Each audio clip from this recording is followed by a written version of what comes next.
ওম শান্তি।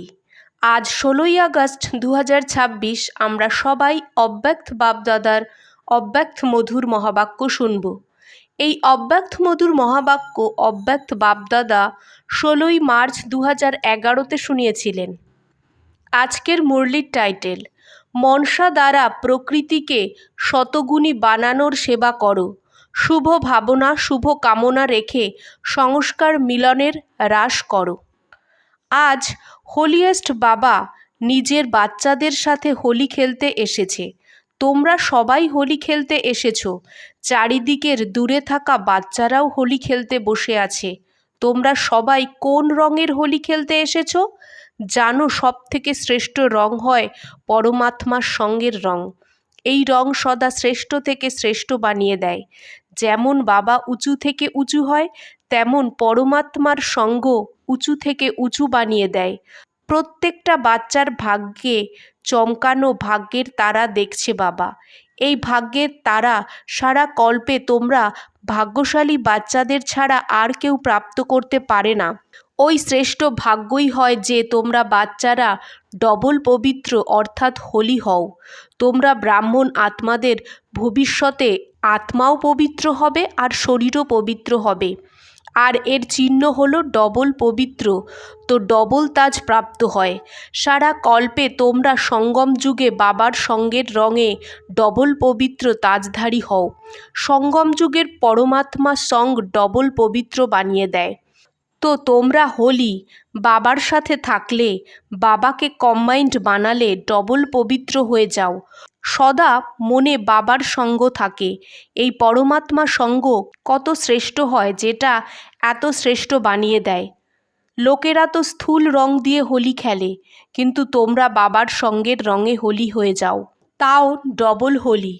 তো তোমাদের হোলি দুনিয়ার থেকে অন্যরকম, নতুন আর পরমাত্মার প্রিয় হয়। তো নেশা থাকে তো, তাই না, যে আমাদের হোলি প্রভু সঙ্গের রঙের কারণে আধাকল্প এমন পবিত্র বানায়, যেটা এখনো পর্যন্ত তোমাদের চিত্র কায়দা অনুসারে পুজো করা হয়। আর কারো চিত্র এমন প্রেমের সাথে পুজো করা হয় না। তোমরা নিজেরাই নিজেদের চিত্রকে দেখছো। অন্যদেরও পুজো হয়, কিন্তু এত সময় ধরে আর এমন বিধি দ্বারা পুজো হয় না। তোমরা সদা উমঙ্গ আর উৎসাহে থাকো। থাকো তো, তাই না? উমঙ্গ উৎসাহে থাকো, হাত ওঠাও। থাকো তো কখনো কখনো, নাকি সদা? যে বলে আমরা সদা উমঙ্গ উৎসাহে থাকি আর অন্যদেরও উমঙ্গ উৎসাহ দেই, ওরা হাত ওঠাও। কখনো কখনো না, সদা। সদা শব্দকে আন্ডারলাইন করো। করো তো, তাই না? তোমাদের যেমন স্থিতি থাকে তার উপরেই তোমাদের ভক্তরা উৎসবের রূপে পালন করে। তোমরা প্রভু সঙ্গের রং লাগিয়েছ তো ওরাও রং লাগায়, কিন্তু বডি কনসিয়াস হয়, তাই না? তো স্থূল রং লাগিয়ে দেয়, যে রঙে খরচাও বেশি হয় আর রেজাল্টও কিছু ভালো কিছু খারাপ, এমন করে পালন করে। কিন্তু তোমাদের উৎসাহ উৎসবের রূপে অবশ্যই পালন করে। তোমরা পরমাত্মার হওয়ার জন্য প্রথমে নিজের পুরনো সংস্কারকে জ্বালিয়ে দাও, তারপর প্রভু সঙ্গের রং লাগাও। তারপর প্রভু সঙ্গের রং লাগার কারণে সদা পালন করতে থাকো। ওরাও প্রথমে জ্বালায়, তারপর পালন করে। কিন্তু তোমাদের পালন করা আর ওদের পালন করার মধ্যে রাত দিনের পার্থক্য হয়। ওরা বডি কনসিয়াস, তোমরা আত্ম অভিমানী। ওরা দেহভানে, তোমরা আত্মিকভাবে। তোমাদের বাপদাদার ডাইরেকশন আছে যে হোলি অর্থাৎ হয়ে গেছে যেটা হয়ে গেছে। তোমরা সবাই হোলি অর্থাৎ হয়ে গেছে যেটা হয়ে গেছে করো তো, তাই না? নাকি কখনো কখনো করো?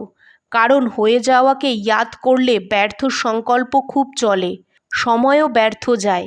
যেটা অনেক সময়ের সংস্কার হয় সেটা না চাইলেও চলে তো, তাই না? এই সঙ্গম যুগের এক এক মিনিট, যেটা এক জন্মের 21 জন্মের প্রালব্ধ বানায়, ওই এক এক সংকল্প, এক এক মিনিট কত ভ্যালুয়েবল হয়। একটা সেকেন্ড যায় না, কিন্তু অনেক জন্মের প্রালব্ধের পার্থক্য হয়ে যায়।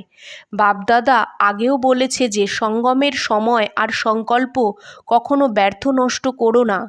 যদি সদা প্রভুর রঙে রেঙে আছো তো, অর্থাৎ বাবাকে সদাকালের সাথী বানিয়ে থাকো তো, সঙ্গম যুগের এক একটা সংকল্প আর সময় এক এক মিনিটকে সফল করতে পারো। তো চেক করো নিজেকে যে এক এক মিনিট এক এক সংকল্প সফল হয় নাকি ব্যর্থ যায়। কারণ 1 মিনিট না 21 জন্মের কানেকশান প্রত্যেক মিনিট আর প্রত্যেকটা সংকল্পের হয়, এত ভ্যালু হয়। তো নিজের মনে ভাবো যে এত ভ্যালু সদা থাকে। এই সঙ্গমের সময়ের জন্যই বলা হয় এখন নয় তো কখনো নয়। এত ভ্যালু সদা স্মৃতিতে রাখো। তো তোমরা সবাই আজ হোলি পালন করেছো, অর্থাৎ সদা বাবার সঙ্গের রং লাগিয়েছো। সারাদিন চেক করো যে বাবার সঙ্গের রং লেগে আছে তো, পরমাত্মার সঙ্গে থেকেছো নাকি অন্য কোথাও সময় আর সংকল্প গেছে। চেক করো, কাঁধ নাড়াও। বাপদাদা সদা ইশারা দেয় যে নিজের মনকে শুভ শুভ শতগুণী সংকল্প দ্বারা প্রকৃতিকেও শতগুণী বানাতে থাকো। তো এই মনসা সেবা মনে থাকে, কারণ এখন প্রকৃতি বড় রূপে নিজের কাজ করবে। এটা তো ছোট কথা হয়, কিন্তু প্রকৃতিকে মানুষ বিরক্ত করে তো ওরাও বিরক্ত করা শুরু করে। এই জন্য বাবা বলে যেমন মায়াজিত হওয়ার অ্যাটেনশন রাখো রাখো তো, তাই না? মায়ার সাথে কথা দেওয়া আছে যে মায়ার কাজ হলো আসা আর তোমাদের কাজ হলো বিজয় প্রাপ্ত করা। কথা দিয়েছো তো, তাই না? মায়াজিত হতে হবে, তেমনই প্রকৃতিজিত হতে হবে, কারণ তোমাদের রাজ্য করতে হবে, তাই না? তোমাদের রাজ্য আসছে, নেশা আছে তো। লোকেরা বেচারারা তো ভাবতেই থাকে কি হবে, ভয় পেতে থাকে। কিন্তু তোমরা তো জানো এখন সঙ্গম যুগের অমৃতবেলা চলছে। তো অমৃতবেলার পর কি আসবে? সকাল। এই সকালে আমাদের রাজ্য আসবে। নেশা হয় তো, তাই না? তোমাদের জন্য রাজ্য হয় নাকি শুধু মহারথীদের জন্য রাজ্য হয়? তোমাদের সবার জন্য রাজ্য হয়।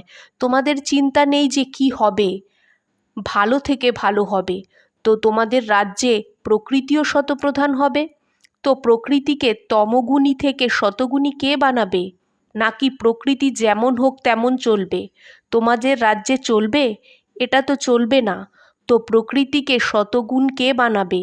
তোমাদেরই বানাতে হবে, তাই না? এই জন্য এখন আচানকের প্রথম দৃশ্য ছোট হয়, এর পরে বড় বড় আসবে, যেটা ভাববেও না সেটা হবে। বাপদাদা তো অনেক সময় ধরে আচানক অর্থাৎ হঠাৎের পাঠ পড়িয়েছে, কিন্তু এখন প্রত্যক্ষ রূপে দেখে নিজের কাজ শুরু করো। ঘাবড়িও না, পেপার তো আসবেই, কিন্তু তোমাদের ডবল কাজ করতে হবে। এক তো নির্ভয় হয়ে সামনা করো, দুই নিজের ভক্তদের দুঃখী ভাই বোনদের সেবা করো। তোমরা প্রভু সঙ্গের রঙে রেঙে আছো। তো যে পরমাত্মার সঙ্গের রঙে প্রাপ্ত করেছো, যে গুণগুলো নিজের ভক্তদের ভাই বোনদের খুব ভালোবেসে মন থেকে ভাগ করে দাও। দুঃখের সময় কে মনে আসে? তাও পরমপিতাকে বোঝে বা না বোঝে, কিন্তু অসুবিধার সময় বাবা হে পরমাত্মা তো বলে অবশ্যই। তো তোমরা পরমাত্মার বাচ্চারা এখন দুঃখীদের সাহারা হও। এদের শুভ ভাবনা শুভ কামনা দ্বারা বাবার দ্বারা প্রাপ্ত হওয়া কিরণ দ্বারা সাহারা দাও। তাও তোমাদের পরিবার হয়, তাই না? তো পরিবারকে একে অন্যকে সহযোগিতা করতে হবে। নামই হলো সহজ যোগ, শ্রেষ্ঠ যোগ। এটাই সাধন হয় সাহায্য দেওয়ার। সন্দেশও দিয়ে দিয়েছিলাম যে সময় ফিক্সড করো, এমন নয় যে হয়ে যাবে। যেমন ট্রাফিক কন্ট্রোলের অমৃতবেলার নিশ্চয় হয়, তো করো তো, তাই না? তেমন নিজের কাজ অনুসারে এই মনসা সেবারও এখনকার সময় অনুসারে আবশ্যক হয়। তো সময় বের করো, রহমদিল হও, কল্যাণকারী হও। তোমাদের সমান কি বিশ্ব কল্যাণকারী? তো রহম আসে নাকি এতে আলবেলা হয়ে যাও? কারণ যাদের তোমরা সাকাশ দেবে ওরাই তোমাদের ভক্ত হবে। এই জন্য কি করবে? অ্যাটেনশন আছে? যারা ভাবে অ্যাটেনশন আছে তারা হাত ওঠাও। তোমরা তো ওদের পূর্বজ হও। আওয়াজ শুনতে পাও ভক্তদের? দুঃখীদের সাহারা হতেই হবে। তো সবাই হোলি খেলেছ? তোমাদের তো সারা সঙ্গমই হোলি হয়। পরমপিতার সঙ্গের রঙে রেঙে থাকো। তোমরা তো 1-2 দিন পালন করো না, এখানে তো 1-2 দিন পালন করে, তোমরা তো পুরো সঙ্গমই পালন করো।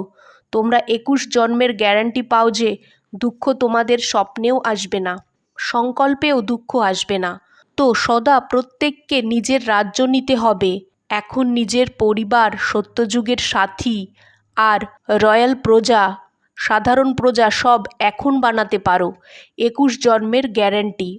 অল্প সেবা করো, সময় বের করো, কারণ তোমাদের কাছে সংকল্প শক্তি তো হয়ই। শুধু যেটা বাবার থেকে পেয়েছো সেটা ভাই বোনদের দাও।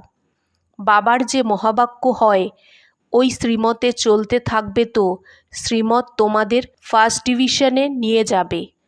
তোমরা যত আগে যেতে চাও যেতে পারো। এখন বাপদাদা তোমাদের সবাইকে গুড নাইট বলছে। আচ্ছা, মিষ্টি মিষ্টি সিকিলাদে বাচ্চাদের প্রতি মাত পিতা বাপদাদার ইয়াদ প্যার আর গুড মর্নিং। আজকের বাপদাদার মধুর বরদান। প্রত্যেকটা সংকল্পে আর কর্মে সিদ্ধি অর্থাৎ সফলতা প্রাপ্ত করা বাচ্চারা সম্পূর্ণ মূরত ভব। বিস্তার। সংকল্পের সিদ্ধি তখন প্রাপ্ত হবে যখন সমর্থ সংকল্পের রচনা করবে। যে অধিক সংকল্পের রচনা করে ওরা ওর পালনা করতে পারে না। এই জন্য যত রচনা বেশি তত শক্তিহীন হয়। তো প্রথমে ব্যর্থ রচনা বন্ধ করো, তখন সফলতা প্রাপ্ত হবে। আর কর্মে সফলতা প্রাপ্ত করার যুক্তি হলো কর্ম করার আগে আদি মধ্য অন্তকে জেনে তারপর কর্ম করো। এতেই সম্পূর্ণ মূরত হয়ে যাবে। আজকের স্লোগান। সময়ে দুঃখ আর ধোঁকা থেকে সফল হওয়ারাই জ্ঞানী অর্থাৎ সমজদার হয়। ওম শান্তি।